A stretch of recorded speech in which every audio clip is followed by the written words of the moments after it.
حضرت الیاس اللہ تعالیٰ کے نبی تھے جن کو بنی اسرائیل کی طرف بھیجا گیا تھا۔ مختلف ادوار میں اللہ تعالیٰ نے 1,00,000 سے زائد انبیاء کرام اس دنیا میں مبعوث فرمائے ہیں، جن میں سے تقریباً 25 کا ذکر قرآن مجید میں فرمایا گیا ہے۔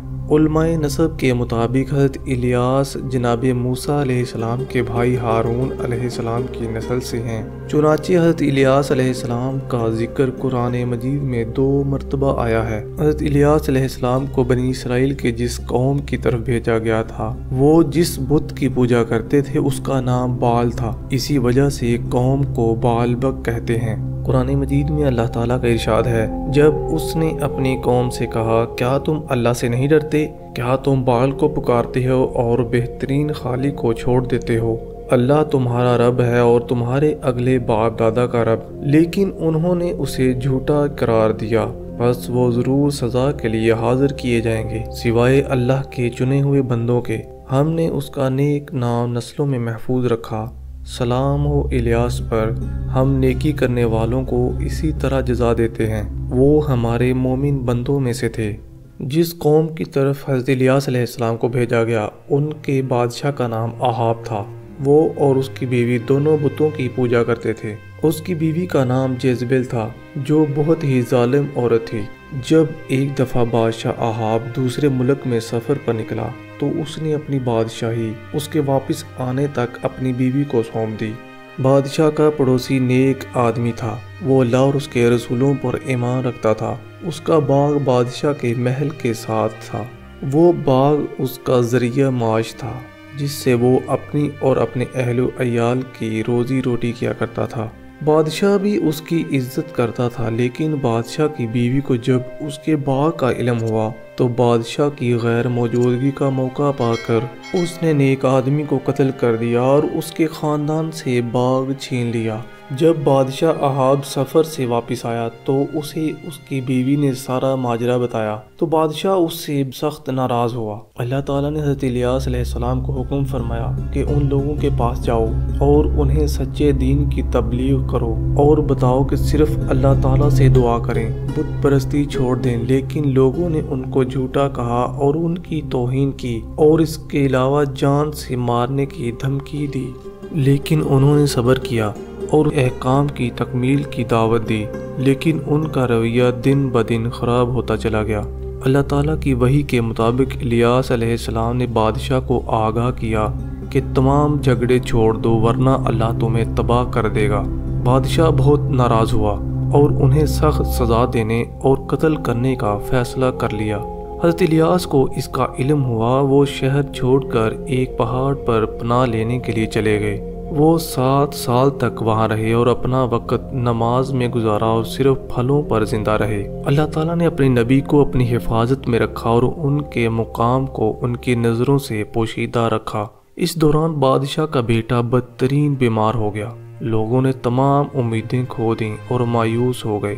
وہ بادشاہ کو بہت پیارا تھا۔ بادشاہ کے بیٹے کی بازیابی کے لیے لوگوں نے اپنے بتوں کی پوجا کی، ان سے دعائیں کی، لیکن ناکام رہے۔ بادشاہ نے سوچا کہ الیاس پہاڑ پر ہوں گے، اس لیے اس نے اپنے آدمی بھیجے۔ آدمیوں نے انہیں پکارا اور ان سے درخواست کی کہ وہ نیچے آ کر بادشاہ کے بیٹے کے لیے دعا فرمائیں۔ حضرت الیاس نیچے آئے اور فرمایا، مجھے اللہ تعالیٰ نے تمہارے پاس بھیجا ہے اور میں نبی ہوں، میری بات سنو۔ بادشاہ کے پاس جا کر پیغام دو، اللہ ایک ہے، وہ اکیلا ہے، اس کا کوئی شریک نہیں۔ اللہ ہر ایک کو روزی دیتا ہے اور وہ انسانوں کو پیدا کرتا ہے اور وہ تباہ بھی کر سکتا ہے، اس کے پاس طاقت اور حکم ہے۔ بادشاہ اللہ رحمان سے کیوں نہیں مانگتا اور اس کی بجائے گونگوں اور بتوں سے دعا کیوں مانگتا ہے؟ لوگ بادشاہ کے پاس آئے اور اسے ان کا پیغام پہنچایا۔ بادشاہ ناراض ہوا اور اپنے آدمیوں کو حکم دیا کہ وہ اسے قیدی بنا کر لے آئیں، کیونکہ وہ میرا دشمن ہے۔ لوگ دوبارہ پہاڑ کی طرف گئے لیکن انہیں نہ پا سکے اور وہ واپس لوٹ آئے۔ بادشاہ نے ان کی گرفتاری کے لیے فوج میں سے اپنے 50 سردار بھیجے۔ اس نے کہا، پہلے اسے بتاؤ کہ ہمیں تم پر اور تمہارے اللہ پر بھروسہ ہے۔ جب وہ تمہارے پاس آئیں تو انہیں گرفتار کر کے یہاں لے آؤ۔ 50 کمانڈر پہاڑ کے پاس گئے اور بلند آواز میں کہا، ہمیں تم پر بھروسہ ہے، اس لیے نیچے آ کر ہم سے ملو۔ حضرت الیاس جنگل میں تھے۔ انہوں نے ان کی باتیں سنی اور اللہ تعالیٰ کے سامنے ہاتھ اٹھائے اور فریاد کی، اے اللہ، اگر یہ جھوٹے ہیں تو مجھے ان سے بچا اور انہیں جلانے کے لیے آگ کا عذاب بھیج، اللہ سننے والا اور جاننے والا ہے۔ اللہ تعالیٰ نے فوراً آگ کا عذاب بھیج دیا اور وہ سب ایک دم سے تباہ ہو گئے۔ اس کے بعد بادشاہ نے ایسا شخص لیا جو نیک اور پرہیزگار تھا اور ایک اللہ کو ماننے والا تھا۔ بادشاہ نے کہا کہ یہ توبہ کا وقت ہے، الیاس کے پاس جاؤ اور اس کی بیعت کرو اور اس سے کہو کہ وہ آ کر تبلیغ کرے اور سیدھا رستہ دکھائے۔ پھر اس نے اپنی قوم سے کہا کہ وہ بت پرستی چھوڑ دیں۔ وہ شخص لوگوں کو ساتھ لے کر پہاڑ پر گیا اور حضرت الیاس کو پکارا۔ الیاس علیہ السلام نے اس کی آواز پہچان لی۔ اللہ تعالیٰ نے انہیں وحی کی کہ مومن کے پاس جاؤ، اسے سلام کرو اور مصافحہ کرو۔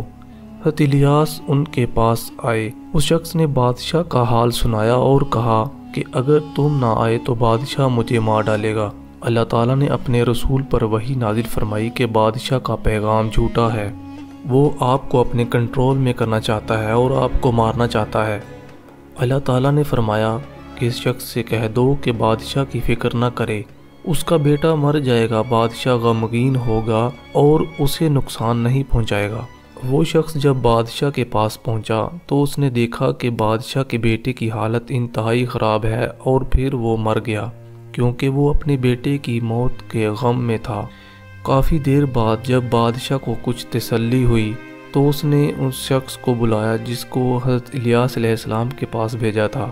انہوں نے کہا کہ وہ الیاس علیہ السلام سے نہیں ملے۔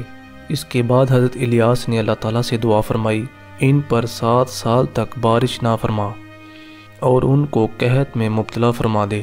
جب وہ میرے پاس درخواست لے کر آئیں گے تو میں آپ سے بارش کی دعا فرماؤں گا۔ حضرت الیاس کی بد دعا کی وجہ سے بارش نہیں ہوئی اور قحط پڑ گیا۔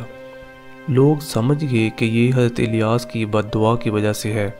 سب ان کے پاس آئے اور کہنے لگے، ہم آپ کی بات مانیں گے اور آپ جو کہیں گے ہم کریں گے۔ حضرت الیاس اپنے ساتھی یوشع کے ساتھ بادشاہ کے پاس گئے۔ بادشاہ نے کہا کہ تم نے خدائی غضب سے ملک کو تباہ کر دیا ہے۔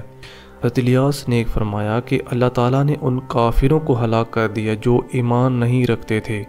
بادشاہ نے ان سے درخواست کی کہ اللہ تعالیٰ سے دعا کریں کہ وہ انہیں غضب سے نجات دلائے۔ اندھیرے میں حضرت الیاس نے ہاتھ اٹھا کر اللہ تعالیٰ سے دعا فرمائی اور لوگوں کو عذاب سے نجات دلانے کی دعا فرمائی اور یوشع کو آسمان دیکھنے کو کہا۔ یوشع نے فرمایا کہ وہ بادل دیکھ رہے ہیں۔ حضرت الیاس نے ان سے کہا کہ لوگوں کو آگاہ کر دو، ابھی بارش ہوگی اور لوگ اپنی چیزوں کی حفاظت کر لیں۔ ہر طرف بارش ہونے لگی اور اللہ تعالیٰ کے فضل سے قحط ختم ہو گیا۔